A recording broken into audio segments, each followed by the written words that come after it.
What's up, keto kids and queens? If you are stuck for breakfast, a frittata is the way to go. Let me show you how I made this. So you want to start out by cooking up a bunch of your veggies. Anything you like. I used mushrooms, peppers, I cooked up some bacon, and I added that all to a bowl. Next, I shredded up my favorite cheese, which is Cabot sharp cheddar, and then I added 12 eggs to a bowl.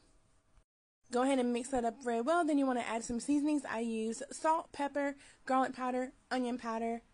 I threw in some paprika. Season it all up. I then added some green onions and the rest of my cooked mixture. I had to add in some more greens, so I finally diced up some fresh baby spinach.